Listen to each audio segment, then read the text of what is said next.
mempresentasikan tentang kehidupan di bumi. Perkenalkan, nama saya Rian Farah Nadia dan rekan saya Cindy Aulia Pasa, Reviunita Oktavani, saya Desita, saya Aljikrina Intan.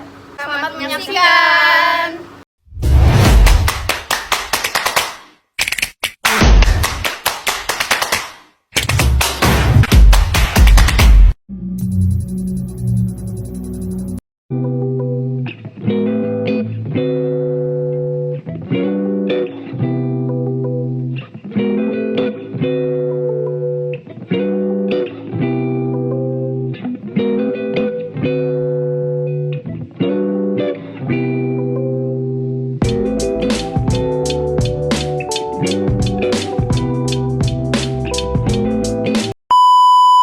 Teori tentang asal mula kehidupan di bumi.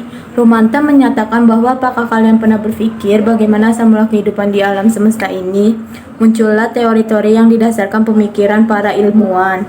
Yang pertama, generatio spontanea. Orang menganggap bahwa makhluk hidup terbentuk secara spontan atau terbentuk sendirinya. Dua, kosmozoa. Pendapat ini menyatakan bahwa makhluk hidup yang ada di bumi berasal dari luar, mungkin dari planet lain. 3. Omne vivum ex ovo. Francisco Redi, seorang ahli biologi Italia, dapat membuktikan bahwa ulat pada bangkai tikus berasal dari telur lalat.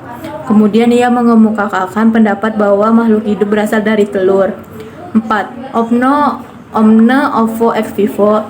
Lazzaro Spallanzani, seorang ahli biologi Italia, dapat membuktikan bahwa mikroorganisme atau jasad renik yang mencemari kaldu dapat membusukkan kaldu. Jika kaldu didirikan kemudian ditutup rapat-rapat, maka pembusukan tidak terjadi, yang menimbulkan bahwa telur berasal dari jasa hidup. 5. Omne vivum ex vivo. Louis Pasteur, sarjana kimia Prancis, melanjutkan percobaan Spallanzani, yakni dengan menggunakan berbagai mikroorganisme yang berkesimpulan bahwa agar timbul kehidupan baru, ada kehidupan sebelumnya. Teori ini disebut juga biogenesis. 6. Teori urai. Harold Urey, ahli kimia Amerika, mengemukakan bahwa atmosfer pada mulanya kata akan gas-gas metan CH4, amoniak NHJ, genetik H2, air H2O. Zat ini merupakan unsur penting dalam tubuh makhluk hidup, diduga karena adanya energi dari aliran listrik halilintar dari radiasi sinar kosmos. 7. Teori Oparin-Haldane. Oparin, ahli biologi Rusia, dan J.B.S. Haldane, ahli biologi Inggris, secara terpisah mengemukakan pendapat yang sama. Mengenai asal mula kehidupan secara singkat, pendapatnya adalah sebagai berikut.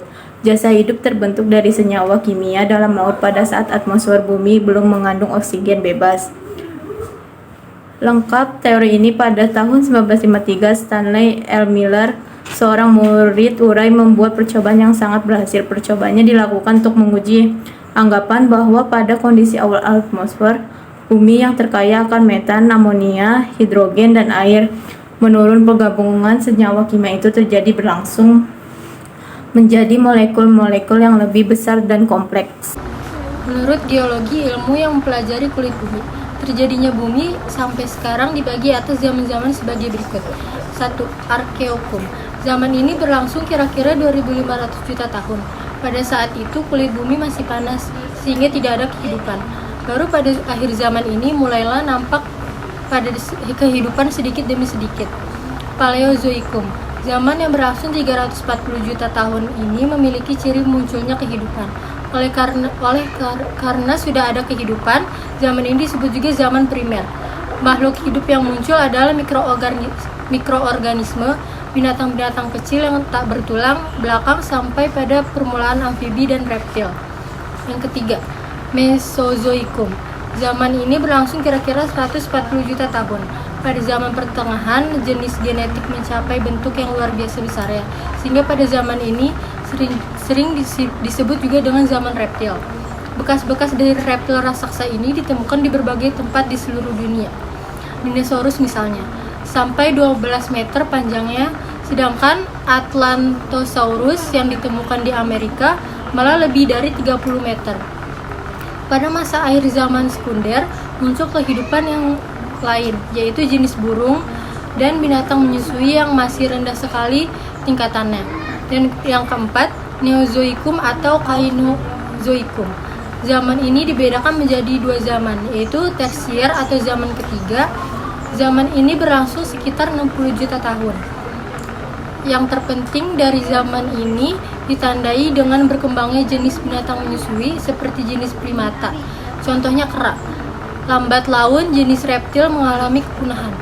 Yang kedua, kuartier atau zaman keempat. Zaman ini ditandai dengan adanya kehidupan manusia, sehingga merupakan zaman terpenting bagi perkembangan budaya manusia.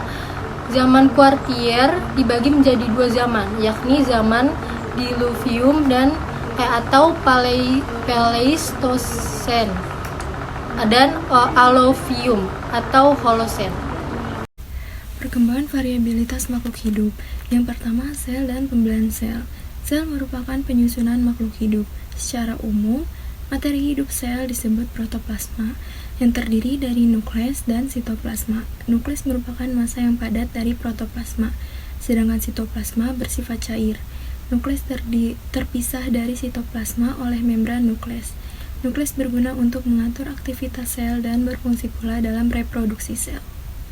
Sel adalah unit terkecil makhluk hidup uniseluler dan multiseluler yang terdiri dari membran yang berfungsi dalam iritabilitas, sitoplasma yang berfungsi untuk metabolisme, inti plasma berfungsi untuk pembelahan sel.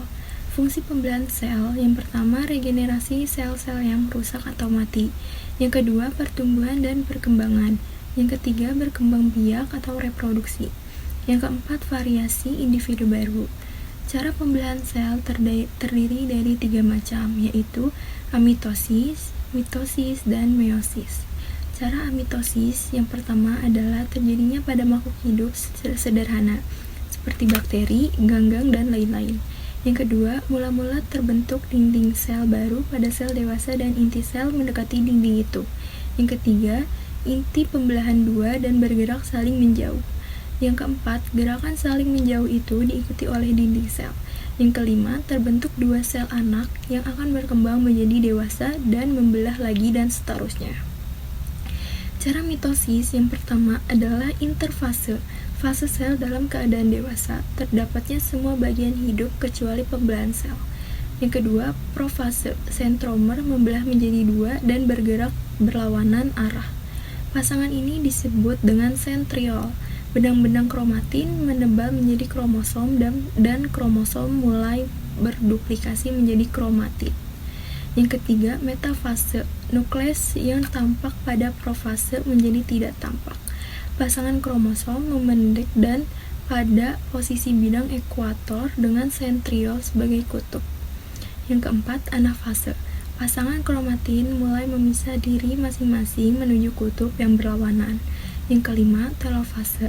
Masing-masing kromatid sudah di kutub sentroilnya. Sel mulai membelah diri menjadi 2, nukleus dan membran. Inti terbentuk kembali. Yang keenam, sel yang dihasilkan adalah identik. Pada pertumbuhan tidak terdapat kromosom. Pada fase telofase, sel tumbuh memperlihatkan terbentuknya dinding sel dan sel hewan menunjukkan pembentukan membran sel. Cara meiosis. Yang dalam pembelahan meiosis terjadi 2 kali pembelahan sel secara berturut-turut tanpa diselingi adanya interfase, yaitu tahap meiosis 1 dan meiosis 2 dengan hasil akhir 4 sel anak dengan jumlah kromosom haploid. Perkembangbiakan aseksual dan seksual. Perkembangbiakan adalah kemampuan makhluk hidup untuk menghasilkan individu baru yang sifatnya sama atau menyerupai induknya. Tujuan perkembangbiakan adalah untuk menghasilkan keturunan sehingga dapat melestarikan jenisnya. Dalam ilmu biologi terdapat 2 cara bereproduksi pada makhluk hidup, yaitu seksual atau generatif dan aseksual atau vegetatif. 1. Seksual atau generatif merupakan proses reproduksi yang melibatkan 2 individu, biasanya memiliki jenis kelamin berbeda. Pada organisme tingkat tinggi terjadi pertemuan antara 2 gamet, yaitu gamet jantan atau spermatozoa dan gamet betina atau sel telur atau ovum. Kedua macam gamet ini dibedakan mulai dari bentuk, ukuran, dan kekuatannya. Contoh sederhana, kita sebagai manusia merupakan organisme kompleks yang melakukan reproduksi seksual, sementara organisme yang sederhana kebanyakan melakukan reproduksi aseksual. Contoh lain, A. Penyerbukan pada tumbuhan berbiji terbuka atau gimnospermae adalah menempelnya serbuk sari ke inang biji atau mikrofil dan terjadi pembuahan tunggal. Alat reproduksi berupa Stobylus jantan dan Stobylus betina. B. Penyerbukan pada tumbuhan berbiji tertutup atau Amniospermae adalah menempelnya serbuk sari ke kepala butik dan terjadi pembuahan ganda. Alat perkembangbiakannya berupa bunga, meliputi perhiasan bunga dan alat kelamin bunga. Berdasarkan kelengkapan bunganya, bunga lengkap, bunga yang memiliki kelopak, mahkota, benang sari, dan putik. Bunga tidak lengkap, bunga yang tidak memiliki salah satu atau beberapa bagian bunga, baik perhiasan maupun alat kelamin. 2. Aseksual atau vegetatif, merupakan proses reproduksi tanpa adanya peleburan antara sel kelamin jantan dan betina. Reproduksi seksual terbagi menjadi dua, yaitu vegetatif alami dan vegetatif buatan. Vegetatif alami terbagi menjadi 5. 1. Fisi, 2. Pembentukan spora, ketiga pembentukan tunas, keempat fragmentasi, dan kelima propagasi vegetatif. Yang selanjutnya ada vegetatif buatan. Yang pertama ada stek, merupakan penanaman potongan bagian tumbuhan agar dapat ditumbuhkan menjadi tanaman baru. Terdapat berbagai macam stek, yaitu stek batang, daun, atau akar. Yang kedua ada cangkok, adalah suatu reproduksi dengan membuat cabang batang tanaman menjadi berakar. Caranya, sebagian kulit batang dibuang dan dibungkus dengan menggunakan tanah setelah dibungkus. Ikat bungkusan tersebut dengan rapat agar udara dan air dapat masuk. Kita dapat memberikan bolongan-bolongan kecil pada bungkusan tersebut. Yang ketiga ada merunduk, adalah teknik perkembangbiakan tumbuhan dengan cara menundukkan batang tanaman ke tanah dengan harapan akan tumbuh akar. Yang keempat ada tempel atau okulasi, yaitu menempelkan mata tunas suatu tumbuhan pada batang tumbuhan lain. Okulasi ini bertujuan untuk menggabungkan dua tumbuhan yang memiliki sifat berbeda dan pada akhirnya akan menghasilkan tumbuhan yang memiliki dua jenis buah atau bunga. Yang kelima ada sambung atau enten, adalah menyambungkan dua jaringan tanaman yang hidup sehingga keduanya bergabung dan tumbuh serta berkembang menjadi satu tanaman gabungan. Menyambung bertujuan untuk menyatukan dua sifat unggul tumbuhan yang berbeda agar menghasilkan kualitas tumbuhan yang terbaik. Selanjutnya yang ketiga ada evolusi. Evolusi adalah proses perubahan yang terjadi perlahan-lahan dan terus-menerus dalam waktu yang sangat panjang. Mengetahui adanya evolusi dapat dilihat melalui fosil, umur bebatuan yang mengandung sisa kehidupan zaman dahulu. Makhluk sederhana terdapat di bebatuan yang lebih tua. Memandikan anatomi tubuh makhluk hidup. A. Azoikum, sebelum ada kehidupan kira-kira 5.000 juta tahun yang lalu. B. Archozoikum, zaman purba, saat keadaan bumi cukup dingin, ada samudra, benua, sungai, gunung sekitar 2-3,5 ribu juta tahun yang lalu. Yang C ada Protozoikum, hidupnya makhluk hidup bersel satu, protozoa sekitar 1.000 juta tahun yang lalu. D ada Paleozoikum, yaitu zaman primer, sekitar 200-600 juta tahun yang lalu. Cambrium, Ordovician, Silurian, Devonian, Carboniferous, dan Permian atau binatang laut tak bertulang belakang. Ikan, tumbuhan, daratan amfibi, insekta, reptil, hutan lebat, reptil besar. Yang E ada Mesozoikum, yaitu zaman sekunder sekitar 230-135 juta tahun yang lalu. Trias, Dinosaurus, Juras, Mamalia, Kreta, musnahnya dino, berkembangnya Angiospermae. Yang terakhir ada teori evolusi. Yang pertama ada teori Lamarck, yaitu leher panjang karena adaptasi. Yang kedua ada teori Darwin, yaitu seleksi alam, the origin of species by means of natural selection. Yang ketiga ada teori Darwin sampai Weismann. Weismann menyempurnakan melalui teori genetika. Evolusi adalah aktivitas genetis sel-sel tubuh tidak dipengaruhi lingkungan. Yang terakhir ada teori De Vries, perubahan pada evolusi karena adanya mutasi gen, memadukan mutasi dengan Darwin. Sekian dari kelompok kami, semoga bermanfaat. Wassalamualaikum warahmatullahi wabarakatuh. Dadah.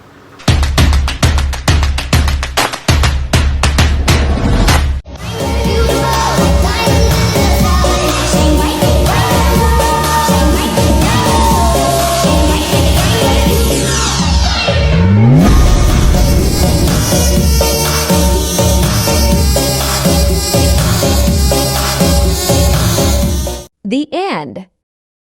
Saya Reviunita Oktavani dari sih? Presentasikan tentang kehidupan di bumi.